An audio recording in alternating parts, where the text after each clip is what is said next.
Lou, what do you think the biggest reason was that you couldn't win or didn't win? I should say. There was a lot of reasons that went into it, and we could have won. We didn't win. We definitely could have won. Little things hurt us again. Missed free throws, turnovers. Same story with that stuff. The challenge going into the night was mentally, let's bring it again after a draining game that we had in Oakland last night. And I felt like, they were ready to give us that game, and we were not ready or willing to take it and at least do the things that are required to win NBA basketball games. And when you leave it up like that, anything can happen. I learned some new. It's fun every night. I hear different rules of what's a foul, what's not a foul. I got a technical tonight. I didn't know that if you try to draw a charge and you flop, that the flop is a defensive foul. I thought it was just a no call. I guess I was wrong on that. There's a couple KCP. I got, James Harden shot 20 free throws doing the same thing against us, and Zoe gets his shoulder ripped, and it's frustrating. We're trying to teach this young team how to play and what to do and do it properly, and it just feels like every night it's a different excuse on why we're not getting calls and what the definition of verticality is. And Kuzma he shot a 3 late in the game, and I'm sitting there watching, and his whole shooting arm gets hit. He can't even follow through. We're up 1. That's 3 free throws. Maybe we win that way. So again, we could have won the game. Now it's not their fault, because we definitely did our part and didn't do enough on our end to take it out of their hands. But it's frustrating, because that's another one. It's another game that is in the loss column that we could have won. Now, the difference is, earlier in the year I was telling our guys it doesn't matter if we win or lose, it's how we're playing. It's building our habits. But I told them today they've set a expectation and a standard for themselves that I now believe they are ready to win ball games. And I thought tonight was one that we let get away from us. So it's frustrating, but we'll see how we bounce back on Christmas. Luke, they went on an 8-0 run to close that third quarter. How much of that do you think was the turning point in the game? It was huge, and that was one of my talking points in there. I said that the games they take on their own. Each game takes on their own life, and there's momentum. This is real in basketball, where one play affects the next play, and one pass within that play affects how the shooter makes or misses.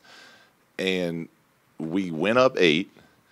We got the stop with AC making a great defensive play in the post, and right at that moment, Harkless outworked all of our guys. We had 3 guys in the paint, and he just went down and took it and laid it back up. So instead of us getting a paint stop where we can get out and run, maybe push it to 10 late in the third and go into the fourth with a 10, 12-point lead, they put it back in, cut it to 6, get a couple stops, and now it's an even ball game. So just like that one play,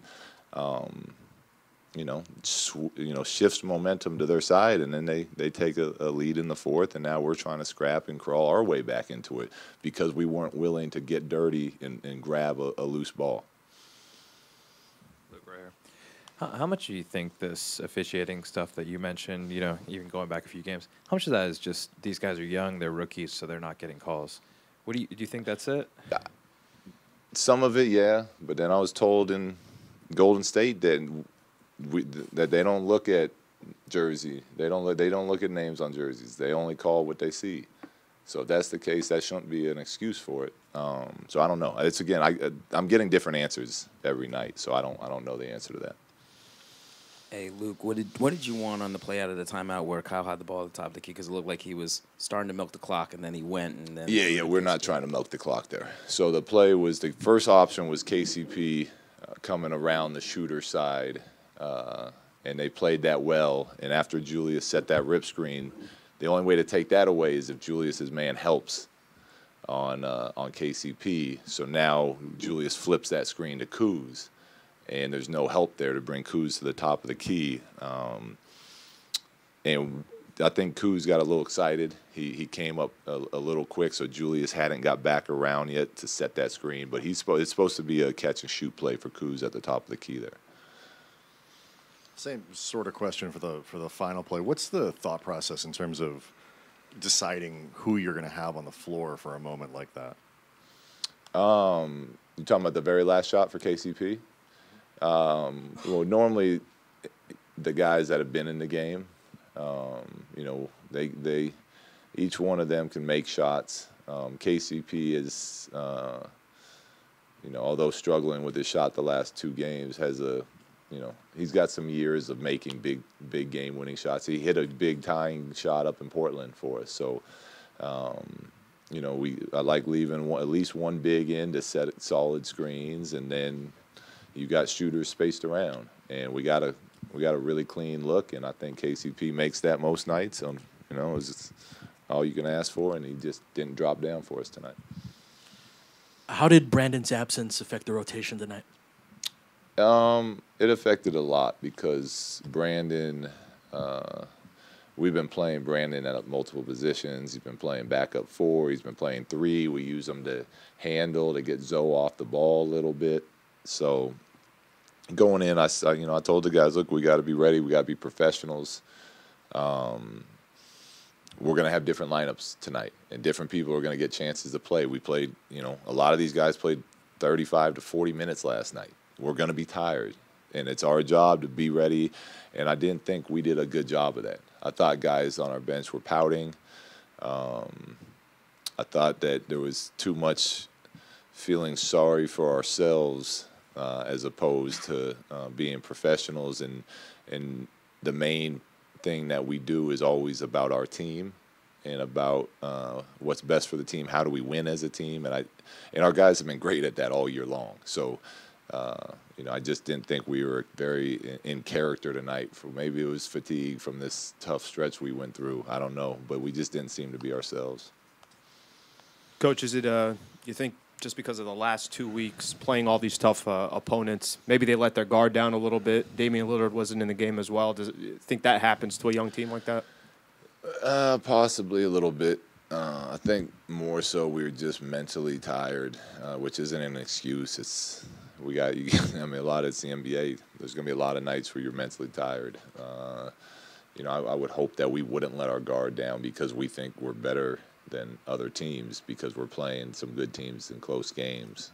That should not be our mindset at all. And I don't think it is for our guys. I think it was more just the emotional and physical drain of this part of the schedule that we've been going through. Luke, when you say pouting, were you pouting because they weren't playing or pouting? I don't know. Because, It just didn't feel like our normal group. We didn't have there wasn't a great energy. I didn't feel like our bench was jumping up and cheering guys on that we're in and communicating and calling stuff out. It didn't feel like that same group that's been pretty locked in and bought into what's been going on. Last 2 questions. Luke, how's Alonzo's shoulder? You think he'll be okay for Christmas? I haven't talked to Marco after. I mean, I talked to him at halftime. He said he was good. I asked Zoe. Zoe said he was good. So, they both say that. You just go out there and try to win. I'll go talk to the medical staff after we get done. Now, you decided to have Josh Hart start for the 3rd time, and he ended up leading in rebounds. Kind of tell me about his play tonight. How do you feel about it? Josh was great. He was ready to go. He was tough. He was engaged. He was attacking the paint. Obviously, his rebounding is one of the main reasons that he's been earning extra playing time. He gets in there and mixes it up. He can guard bigs and wings. So I was very pleased with the way that he played. This is a league where you earn what you get, and he's earning those extra minutes right now.